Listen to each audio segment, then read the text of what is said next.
Hello bachcho, let's see this question. The question says that let E1 and E2 be the event such that probability of E1 is equals to 1 by 3 and probability of E2 is equals to 3 by 5, and find probability E1 union E2 when E1 and E2 are mutually exclusive.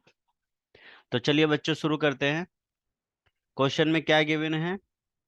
Probability of A and B दे रखा है, probability of E one and E two दे रखा है, और हमसे पूछ रहा है probability of E one union E two find करना है। और कंडीशन गिवन है कि वो event E one and E two are mutually exclusive. तो देखो बच्चों बहुत ध्यान से, इसमें की कॉन्सेप्ट क्या होगा पहले वो लिख लेते हैं। की कॉन्सेप्ट, की कॉन्सेप्ट। अगर कोई दो इवेंट है E one and E two और वो दोनों म्यूचुअली एक्सक्लूसिव है, तो हम बोल सकते हैं if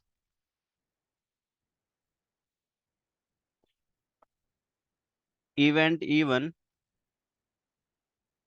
and E2 are mutually exclusive, mutually exclusive, sorry,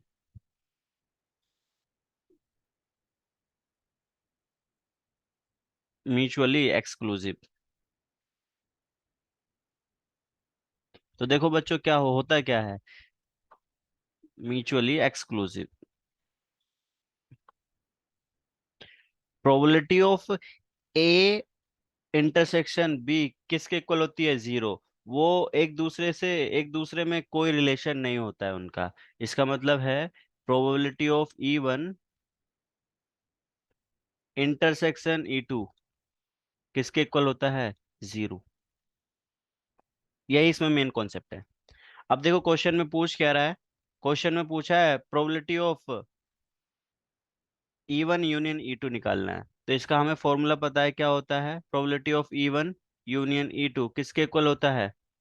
probability of E one plus probability of E two minus probability of E one intersection E two, E one intersection E to.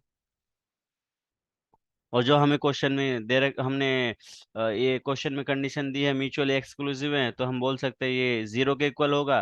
तो probability of E one and E two question में given है 1/3 plus 3/5 minus zero. तो इसको further solve करेंगे तो क्या आ जाएगा? 15 नीचे आएगा, 5 प्लस 9 14, 14 डिवाइडेड बाई 15 हमारा क्या हो जाएगा? Probability of E one union E two. यही हमें फाइंड करना था। I hope you understood it well. Best of luck. Thank you.